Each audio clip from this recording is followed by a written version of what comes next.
நாம் இன்றைக்கி பார்க்க போகிறது ரொம்ப சிம்பிளான பிரெட் மலாய் ரோல். எப்படி வந்து இது ஈஸியாக பண்ணலான்னு பார்க்கலாம். முதல்ல வந்து அதுக்கு நம்ம கோயா ப்ரிப்பேர் பண்ணணும். அதுக்கு 1 டேபிள் ஸ்பூன் நெய் போட்டுட்டு 1/3 கப் பால் ஊற்றிக்கலாம். அதுக்கப்புறம் 1/5 கப் சுகர். நான் வந்து சுகர் வந்து ரொம்ப குறைவாக தான் போட்டிருக்கேன். முதல்ல சுகர் மெல்ட் ஆகணும் இதில். அதுக்கப்புறம் 3/4 கப் மில்க் பவுடர், பால் பவுடர் ஆட் பண்ணிவிட்டு நம்ம என்ன பண்ணணும், திக்காக வரைக்கும் நம்ம மிக்ஸ் பண்ணணும்.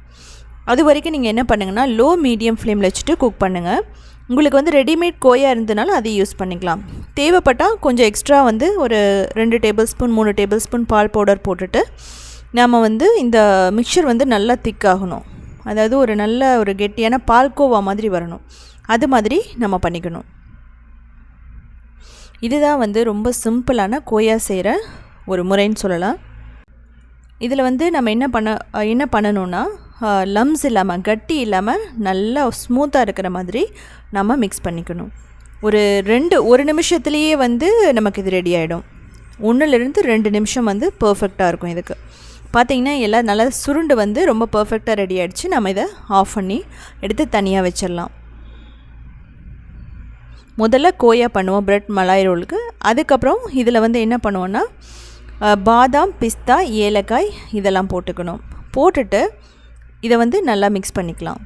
நீங்கள் பார்த்தீங்கன்னா சாஃப்டாக இன்ஸ்டண்ட்டாக நமக்கு அந்த பிரெட் மலாய்க்கு உள்ள ஸ்டஃப் பண்ணுற கோயா ரெடி ஆகிடுச்சு. நான் எக்ஸ்ட்ரா வந்து டூட்டி ஃப்ரூட்டி போட்டிருக்கேன். நீங்கள் வந்து இது ஆப்ஷனல் தான். நீங்கள் போட்டாலும் ஓகே, போடாட்டியும் ஓகே. போட்டாலும் டேஸ்ட்டு நல்லா தான் இருக்கும். இதை என்ன பண்ணணுன்னா 3 ஈக்குவல் சைஸ் ஓவல் ஷேப்பில் பண்ணிக்கலாம். ஒரு உருளை வடிவில் நம்ம இதை பண்ணி வச்சிடலாம்.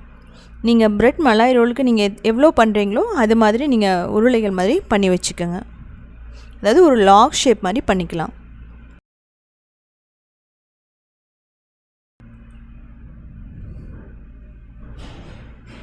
ஸோ நீங்கள் இதே மாதிரி எல்லாமே பண்ணி வச்சுக்கோங்க.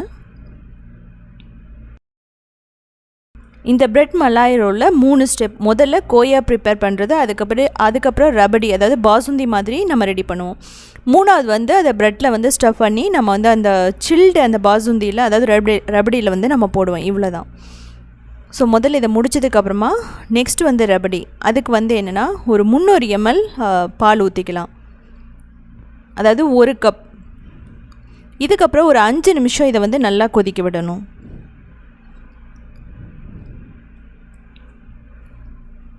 இதுக்கப்புறம் சுகர் போட்டுக்கலாம். இதில் நான் சுகர் வந்து குறைவாக தான் போட்டிருக்கேன். இதுக்கப்புறம் குங்குமப்பூ. இதுதான் வந்து இதுக்கு கலர் கொடுக்கக்கூடியது. வேறு ஆர்டிஃபிஷியல் கலர் நான் எதுவும் ஆட் பண்ணலை. இதுக்கு வந்து நம்ம திக்னஸ்க்காக பால் பவுடர் ஒரு 2-3 டேபிள் ஸ்பூன், இல்லைனா ஸ்வீட் கண்டென்ஸ்ட் மில்க் வந்து நம்ம ஆட் பண்ணலாம். இதுக்கப்புறம் நல்லா குக் பண்ணும்போது அந்த சேஃப்ரான்லேருந்து ஃப்ளேவர் வெளிவரும். ஏலக்காய் பொடி, நட்ஸ் எல்லாம் வந்து நம்ம ஸோ நல்லா ஓரளவுக்கு நம்ம குக் பண்ணும்போது ஓரளவுக்கு திக்காகிடும். இதை வந்து ஃப்ரிட்ஜில் வச்சிடலாம். இதுக்கப்புறம் நம்ம ப்ரெட் எடுத்துக்கலாம். ரொம்ப முக்கியமானது, ப்ரெட்டில் வந்து நம்ம ரொம்ப சாஃப்டான ப்ரெட்டை நம்ம எடுக்கணும். அப்படி எடுக்கும்போது தான் வந்து நம்ம ப்ரெட்டை வந்து ரோல் பண்ண முடியும். நீங்கள் வந்து எட்ஜஸ் வந்து ரிமூவ் பண்ணிக்கலாம். ஏன் அதை வந்து ரிமூவ் பண்ணுறோன்னா அது வந்து கொஞ்சம் ஹார்டாக இருக்குங்கிறனால. உங்களுக்கு வந்து எனக்கு ப்ரெட்டும் அதோட சேர்த்து வேணும்னா ஒன்றும் ப்ராப்ளம் இல்லை. நீங்கள் அதோடையே சேர்த்து நம்ம வந்து என்ன பண்ணிக்கலாம்னா அந்த ஸ்வீட் வந்து பண்ணலாம். ப்ரெட்டு வந்து கொஞ்சம் ஹார்டாக இருந்ததுனாவோ மொறுமொறுன்னு இருந்ததுனாவோ என்ன ஆகுனா இந்த மலாய் ரோல் வராது.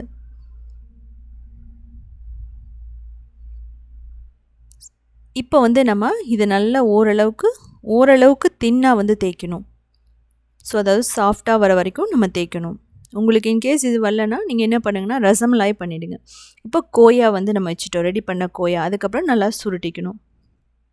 உங்கள்கிட்ட பெரிய ப்ரெட் இருந்தனாலும் ஓகே, சின்ன ப்ரெட் இருந்தனாலும் ஓகே. அதுக்கேற்ற மாதிரி ஸ்டஃபிங் ரெடி பண்ணிவிட்டு நல்லா ஒரு லாக் ஷேப்பில் பண்ணிக்கோங்க.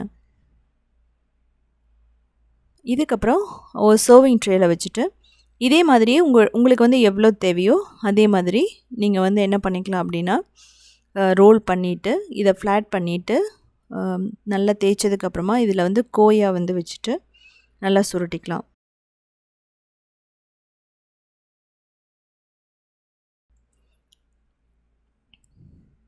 ஸோ இதை வந்து நீங்கள் ஃப்ரிட்ஜில் வச்சு சாப்பிடும்போது தான் ரொம்ப டேஸ்ட்டாக இருக்கும். அதாவது இந்த ரபடி வந்து நல்லா சில்லுன்னு ஆனதுக்கப்புறம் அதில் நம்ம நம்ம இந்த ப்ரெட்டை வந்து நம்ம வச்சு சர்வ் பண்ணும்போது ரொம்ப நல்லாயிருக்கும்.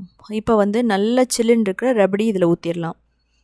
ஸோ அப்போ வந்து அந்த ப்ரெட்டோடு சேர்த்து அந்த கோயாவோட சேர்த்து இது வந்து ரொம்ப டேஸ்ட்டாக இருக்கும்.